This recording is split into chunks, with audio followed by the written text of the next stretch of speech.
I wish I had never tried to open that door, because the moment I touched the handle, I realized something was very wrong with my family, and nothing has felt the same since that night. It was Thanksgiving, the one day of the year that was supposed to feel safe, predictable, almost scripted in its warmth, the smell of roasted turkey filling the house, the low hum of football on the TV, my mom moving between the kitchen and dining room like she always did, and my dad pretending to help while mostly just tasting everything early. That's how it always was, and for most of my life, I believed that meant everything was fine. My name is Ethan Carter, and if you had asked me that morning, I would have told you I had a normal family, maybe even a good one. But looking back now, there were small things I should have noticed, details that didn't fit, moments that felt just slightly off, like a line in a script delivered half a second too late. It started at dinner. We all sat down like we always did, plates full, candles lit, my mom insisting we go around the table and say what we were thankful for. My sister Chloe went first, but instead of her usual joking tone, she sounded careful, like she was choosing every word too precisely. When it was my turn, I remember hesitating, not because I didn't have anything to say, but because for some reason, everyone was looking at me in a way I couldn't explain, not angry, not even sad, just tense. I brushed it off, said something simple, something safe, and the moment passed, but that feeling didn't. After dinner, things got stranger.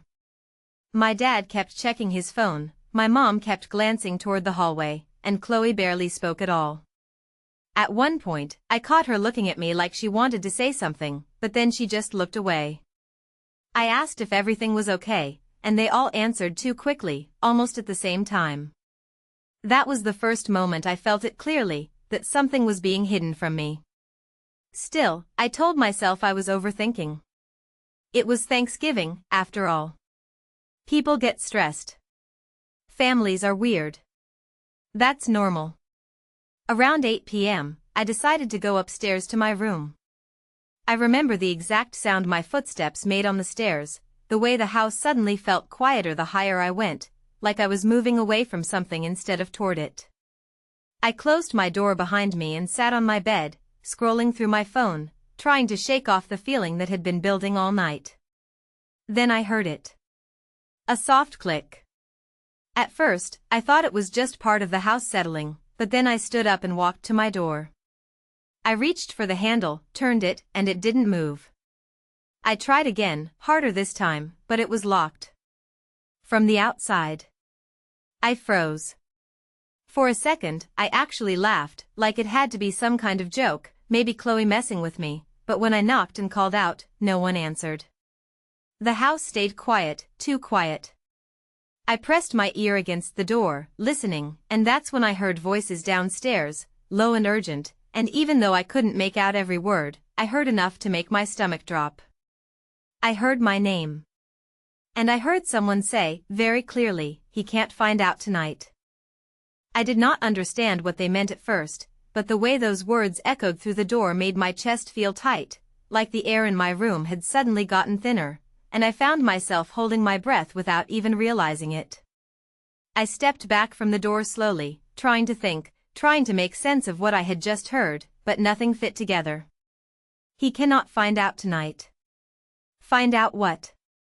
That question kept repeating in my head, louder than the voices downstairs, louder than the silence that followed. I grabbed the handle again and twisted it harder, pressing my shoulder against the door, testing it, hoping maybe it was not fully latched, but it did not budge. It was not stuck. It was locked. Deliberately. I knocked again, louder this time, calling out for my mom, then my dad, then Chloe, my voice bouncing back at me in a way that made the room feel even smaller. Still nothing. No footsteps. No response. Just that same heavy quiet. I pulled my phone out of my pocket, thinking I would just call one of them, force them to answer, but when I looked at the screen, the signal was gone. Not weak. Not flickering. Completely gone. No bars. I frowned, moved closer to the window, raised the phone higher like that would somehow fix it, but it did not change. It did not make sense. We always had signal in the house. Always. I tried messaging Chloe anyway, typing quickly, asking what was going on, asking why the door was locked, but the message never sent. It just sat there, frozen, like everything else in that moment. That was when the feeling shifted from confusion to something sharper. Something colder. I walked over to the window and pushed the curtain aside, looking out into the yard, expecting to see the familiar quiet of our neighborhood, the soft glow of porch lights, maybe a car passing by, something normal, something grounding. But instead, I noticed something that made me pause. My dad's car was not in the driveway. That alone would not have meant much, except I remembered very clearly that he had been home all evening. I had seen him. He had been sitting at the table, laughing, passing dishes, acting like everything was fine. So where was the car? I leaned closer to the glass, scanning the street, my reflection faintly staring back at me, and for a second, I had this strange thought that I was missing something obvious, something right in front of me that I just could not see yet. I stepped away from the window and turned back toward the room, trying to steady myself, trying to slow everything down. Think. There had to be an explanation. Maybe this was some kind of surprise, some kind of weird family prank, even though that did not sound like them at all. We were not that kind of family. We did not do elaborate setups. We barely planned anything beyond dinner. And that thought, more than anything else, made the situation feel worse. Because if this was not normal, then it meant something else was happening. Something real. I walked around my room, pacing now, my eyes landing on things I had seen 1,000 times but suddenly felt unfamiliar, like I was looking at my own life from the outside. My desk. My shelves. The framed photo on the wall of all of us at the beach a few years ago. I stopped when I saw it, stepping closer, my gaze fixed on it longer than it should have been. There was something about it that felt off. I could not explain it right away, but I knew it was there, that same feeling from dinner, from the hallway, from the door. Like something did not belong. I reached out slowly and took the frame off the wall, holding it in my hands, studying it more carefully now, my fingers tightening slightly around the edges as a quiet realization began to form, something small but unsettling, like the first crack in a much bigger truth. And in that moment, I understood one thing with absolute clarity. Whatever they did not want me to find out tonight, it had something to do with me, and it had been hiding in plain sight this whole time.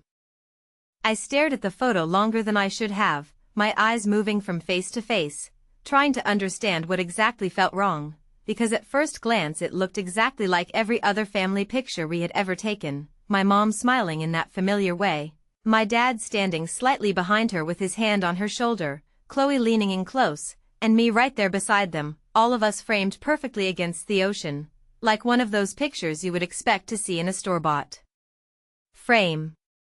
But the longer I looked, the more that small feeling of discomfort grew into something sharper, something that refused to be ignored. It was my position. I was standing just slightly apart from them, not enough to notice at a glance, but enough that once you saw it, you could not unsee it. There was space between me and the rest of them, a subtle gap that did not exist in any of our other photos. I frowned, pulling the frame closer, my thumb brushing along the edge as if that would somehow reveal more. That was when I noticed something else. My dad's hand. It was resting on my mom's shoulder, but the angle looked wrong, almost like it had been placed there after the fact. I tilted the frame, catching the light differently, and for a brief second, I thought I saw a faint line near his wrist, like the edge of a cut that had been smoothed over. My heart started beating faster. No. That was not possible. I was overthinking. I had to be. But then why did it feel so real?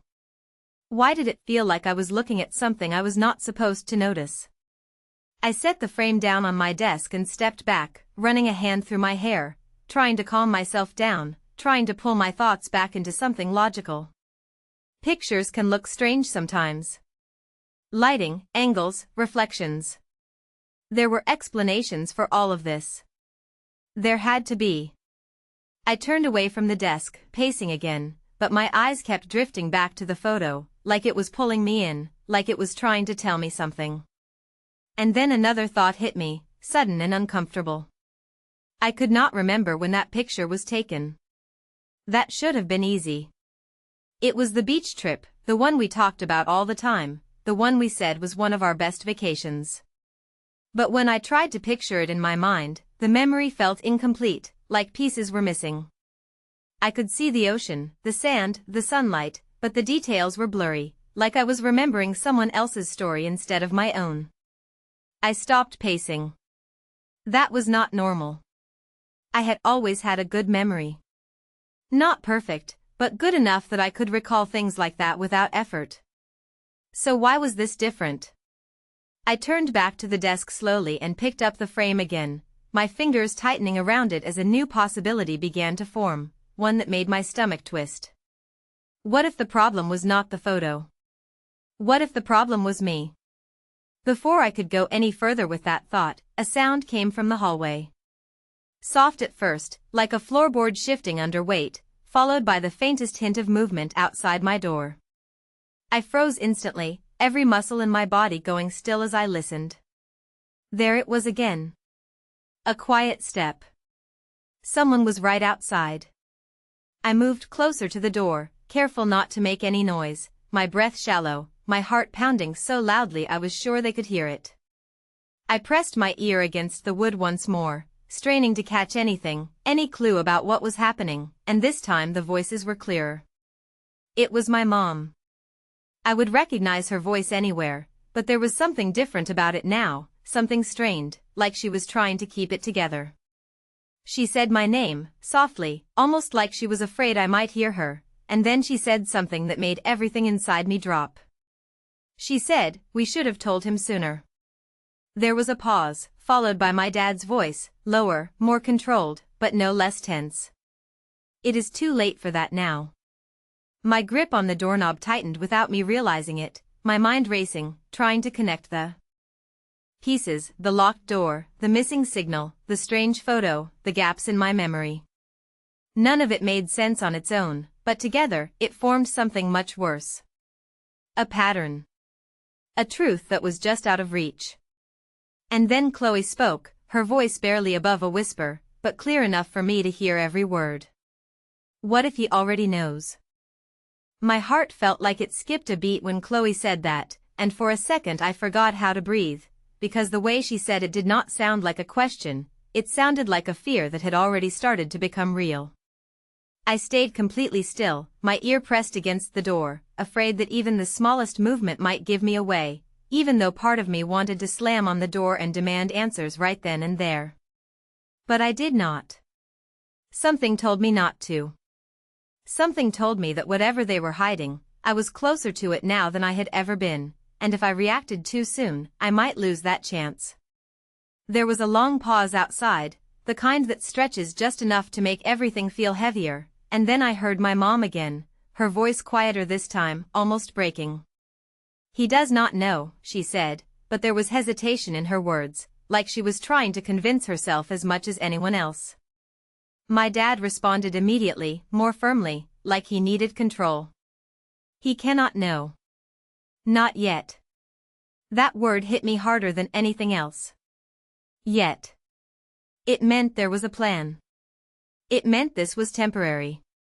It meant tonight mattered for a reason I did not understand. I pulled back slightly from the door, my mind racing, trying to piece together everything I had seen and heard so far. The locked door, the missing signal, the strange behavior, the photo that did not feel right, and now this. It was not random. It was not a prank. It was something deliberate, something coordinated. And it involved me in a way I still could not fully grasp. I stepped away from the door slowly, my thoughts moving faster than I could organize them, bouncing between possibilities that all felt equally wrong. What could they possibly be hiding that required locking me in my own room?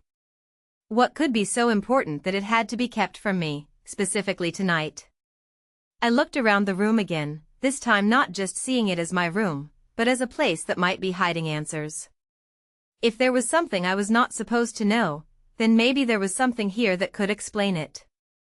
I moved to my desk and started opening drawers, one by one, not even sure what I was looking for, just driven by the growing certainty that I needed to find something before it was too late. Pens, notebooks, old receipts, nothing unusual. I moved to the next drawer, then the next, my hands moving faster now, my breathing uneven, the sense of urgency building with every second that passed. I crossed the room to my closet and pulled the door open, scanning the shelves, the boxes, the things I had not touched in years. Everything looked normal, exactly how I remembered it, and that somehow made it worse. Because if everything was normal, then why did nothing feel that way? I crouched down and pulled out an old storage box from the bottom shelf, the kind we used for things we did not need but did not want to throw away.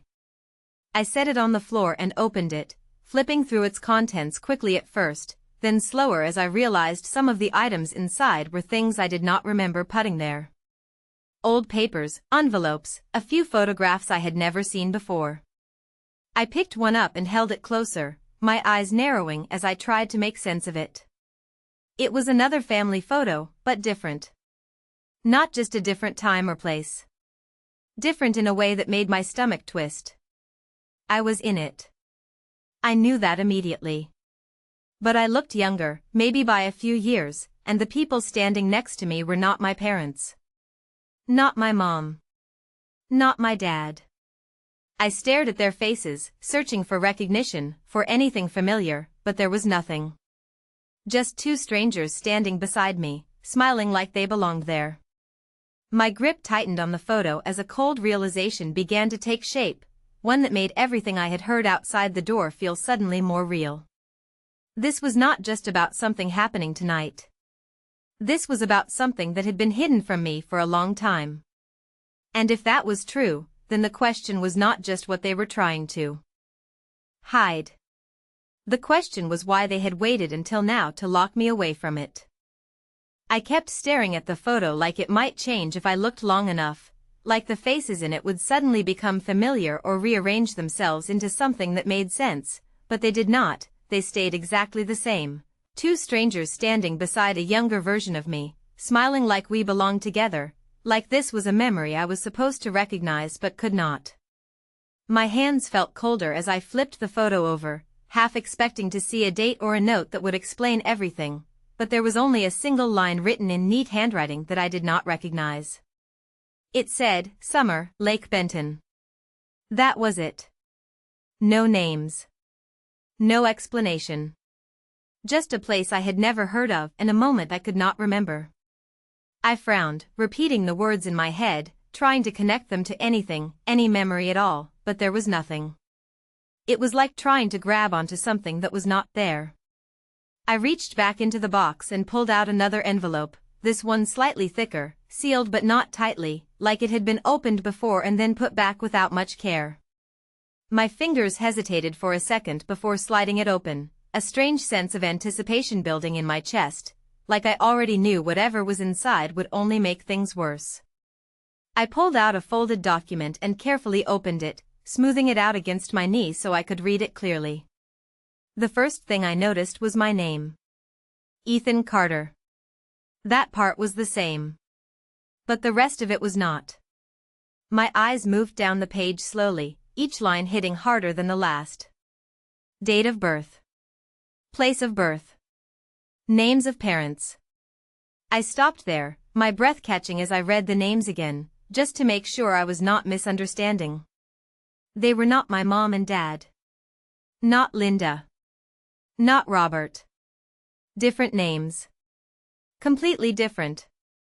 I felt a wave of confusion rush through me, so strong it almost made me dizzy. That was not possible.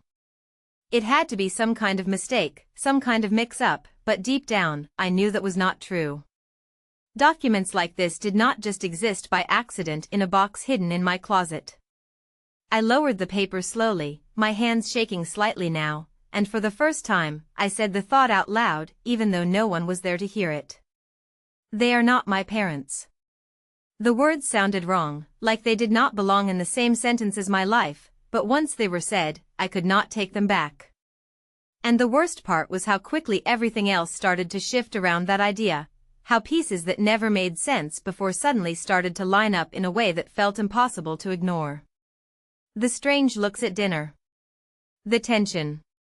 The way Chloe had looked at me like she wanted to say something but could not. The locked door. The voices outside saying I could not find out tonight. It all pointed to the same thing. They had been hiding this from me. For how long, I did not know. Maybe years. Maybe my entire life.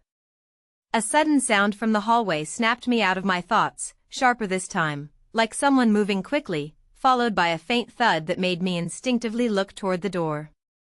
My heart started racing again, faster than before, because now everything felt different. Before, I was confused. Now, I was afraid of what might happen next. I gathered the papers and the photo quickly, my mind already jumping ahead, trying to figure out what to do, what my next move should be. I could not just sit here and wait. Not anymore. I moved back to the door and pressed my ear against it again, more carefully this time, more focused, and what I heard made my grip tighten. My dad's voice, lower than before, urgent in a way I had never heard from him. "We do not have much time." My mom responded, her voice shaking. "What if he finds it?"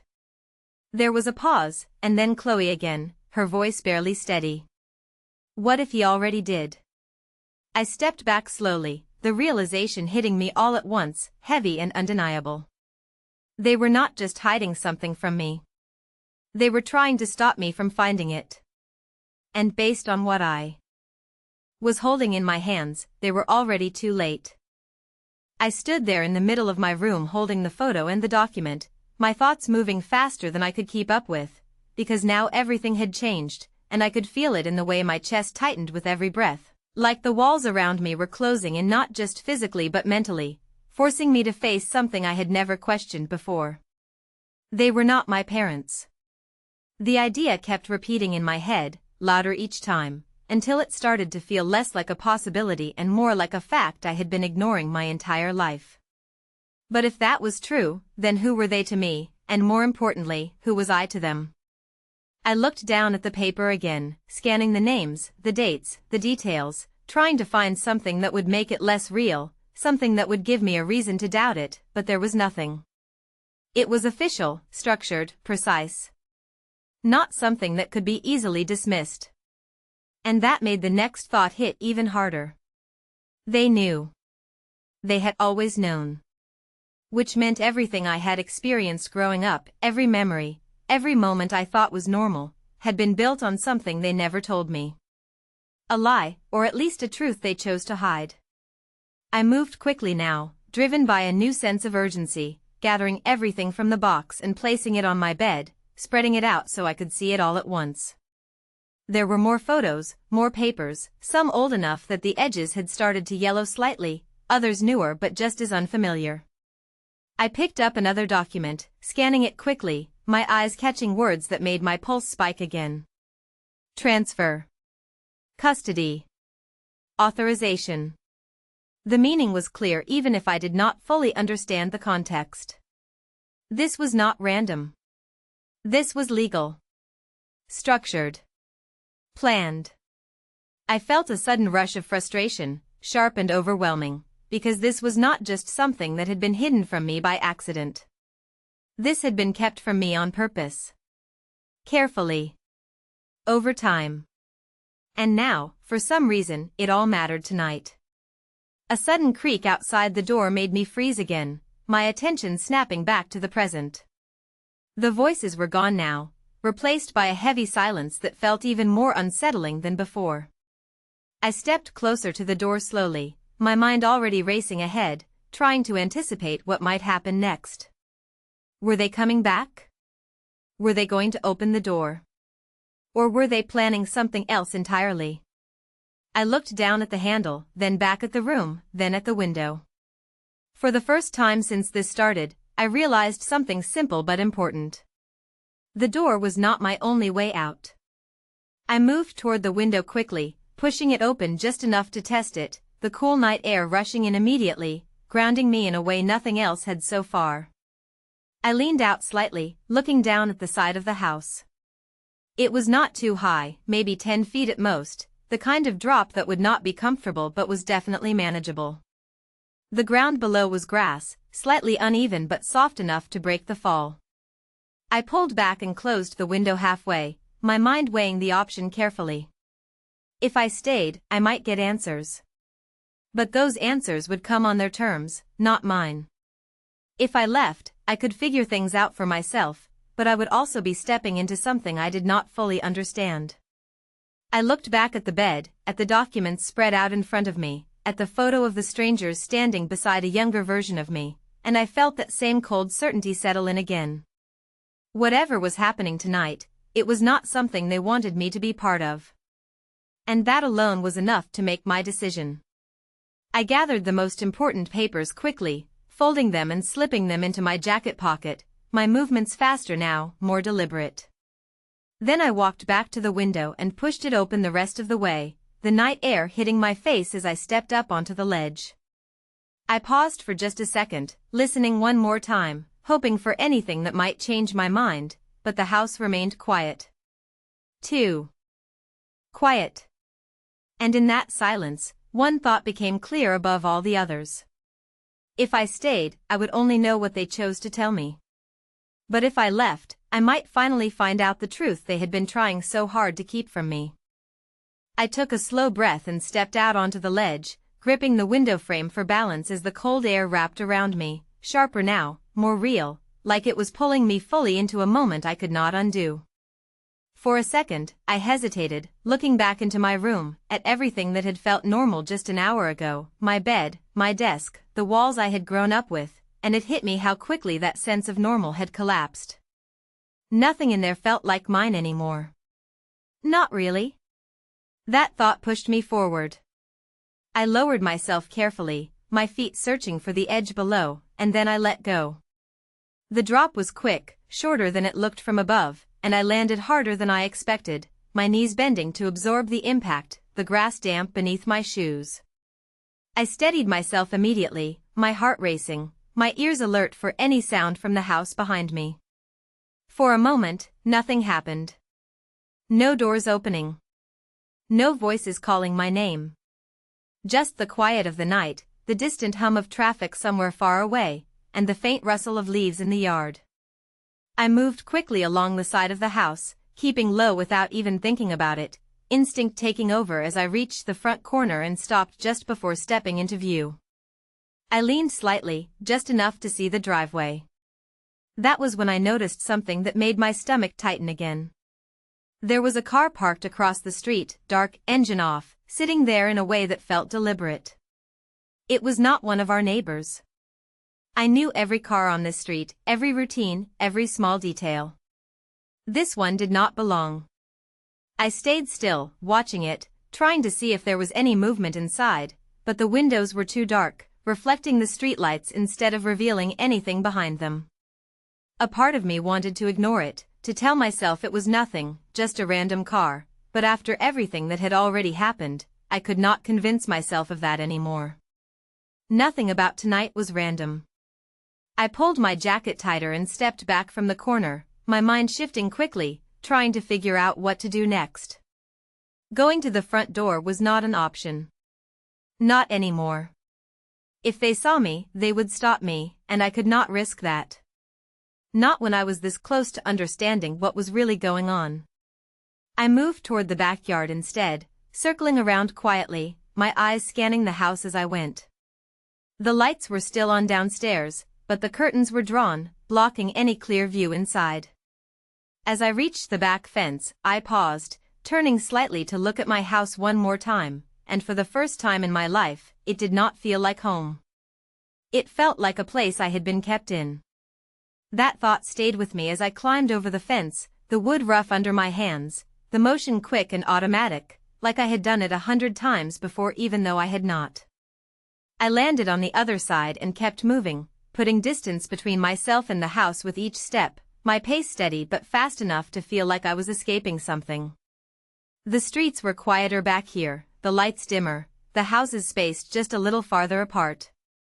I reached into my pocket and pulled out the folded documents again, glancing down at them under the streetlight as I walked, my eyes catching the same names, the same words, the same truth I was still trying to process. If those names were real, then somewhere out there were people who knew who I actually was. People who had been part of my life before everything I thought I remembered. The idea was both terrifying and grounding at the same time. Because for the first time tonight, I had something to follow. A direction. I stopped at the end of the street, looking around, trying to decide where to go next, and that was when I heard it. The low sound of an engine starting behind me. Not loud. Not sudden. Just enough to make my body tense instantly. I turned slowly, my eyes scanning the road, and there it was again. That same car from earlier, now pulling away from the curb, its headlights still off, moving just enough to let me know one thing for certain. It had not been parked there by accident. And now, it was following me. I did not wait to confirm it because I already knew, the moment that engine came to life behind me, something inside me locked onto the truth before my mind could even process it, and that truth was simple, that car was not just there, it was there for me. I turned forward again and started walking faster, my steps quick but controlled, trying not to draw attention while every instinct in my body screamed at me to run, but I forced myself to stay steady, to think, because panic would only make things worse.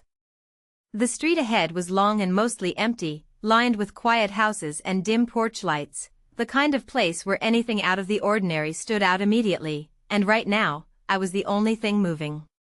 I could hear the car behind me, not accelerating, not rushing, just rolling slowly, matching my pace in a way that made my chest tighten with every step. I glanced over my shoulder just once, just enough to confirm what I already felt, and the car was there, a few yards back, headlights still off, its shape barely visible under the streetlights. That was all I needed to see. I turned forward again and made a decision. I could not keep walking like this. I needed to break the pattern. I veered suddenly to the right, cutting down a narrower side street without warning, my steps quickening as soon as I turned the corner. For a second, the sound of the car faded, and I allowed myself to hope that maybe I had lost it, maybe it had been nothing after all, but then I heard it again, the low roll of tires turning, following the same path I had just taken. That hope disappeared instantly. They were not guessing. They were tracking me. I moved faster now, no longer trying to hide it, my breathing heavier, my eyes scanning everything around me, looking for anything that could give me an advantage, a place to hide, a way to change direction without being seen. The houses here were closer together, fences tighter, fewer open spaces, but that also meant more corners, more chances to disappear if I moved quickly enough. I cut through a driveway, jumped a low fence, and crossed into another yard, my shoes hitting the ground harder than I wanted, but I did not stop. I kept moving, weaving through backyards and narrow paths, trying to break the line of sight, trying to create distance. For a few seconds, everything went quiet again, no engine, no movement, just my own footsteps and the sound of my breath. I slowed slightly, listening, hoping that maybe this time it had worked, but then a new sound reached me, closer than before, sharper, like a door opening somewhere nearby. I froze for half a second, my body going completely still as I tried to locate it, and that was when a voice cut through the silence, calm but clear, coming from somewhere just out of sight. Ethan.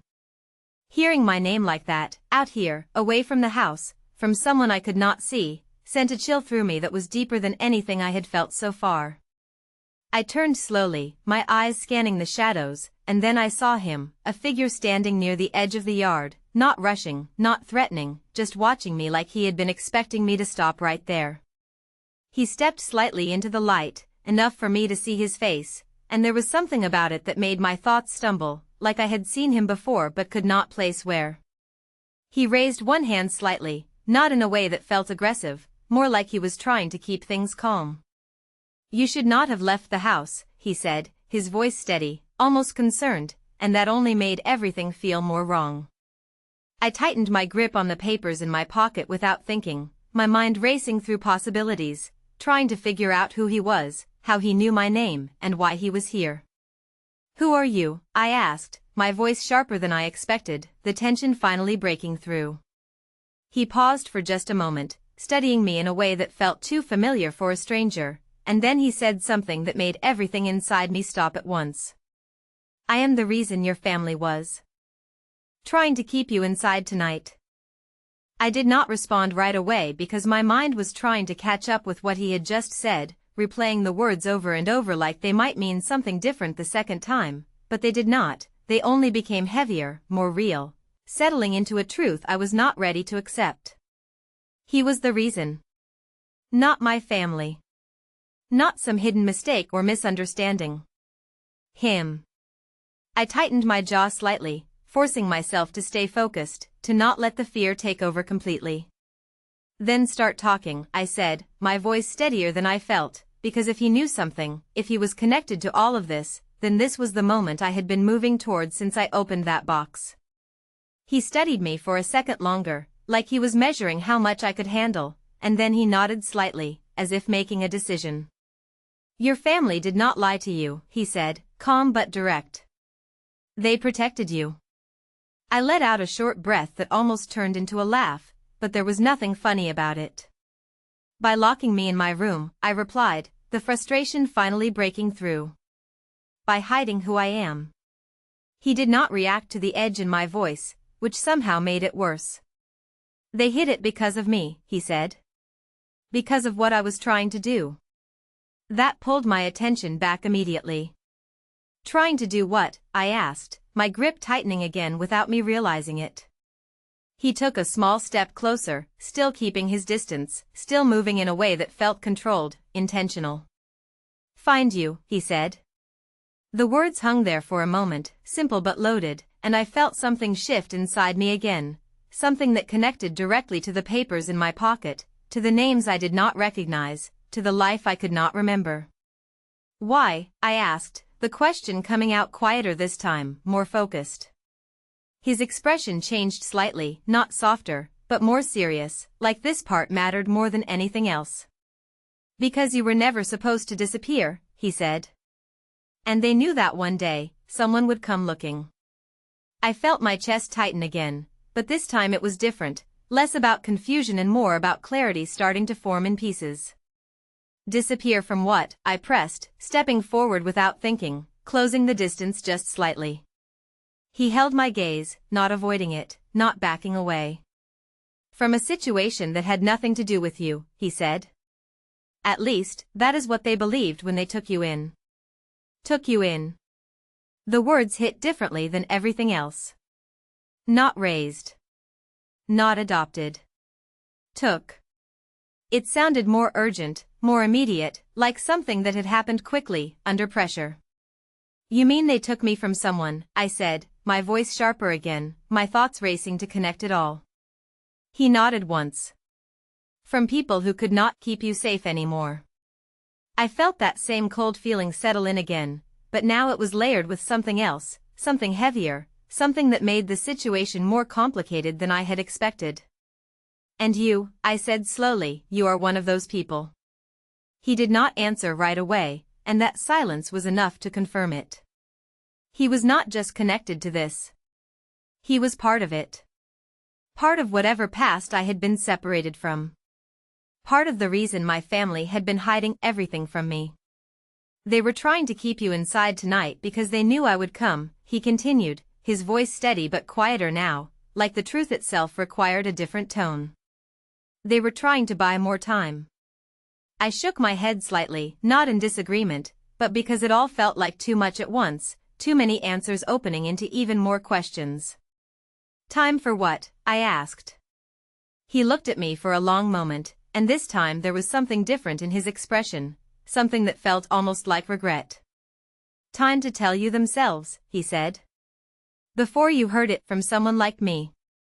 The weight of that settled heavily, because for the first time, I could see both sides of it, the secrecy, the fear, the decision to lock me away not as a punishment, but as a delay, a way to control something they knew they could not stop forever.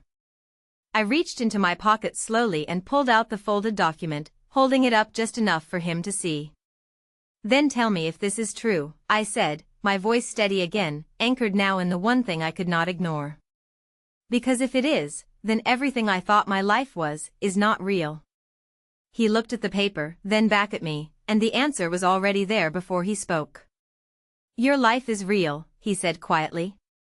Just not the version you were given. I lowered the paper slightly, the meaning of that settling in deeper than anything else he had said, because it did not erase what I had lived, but it changed how I understood it. And in that moment, standing there in the quiet street with someone I had never met but who somehow knew more about me than I did, I realized that leaving the house had not been the moment everything fell apart. It was the moment everything finally started to make sense, even if that sense came with a truth I was not sure I was ready to face.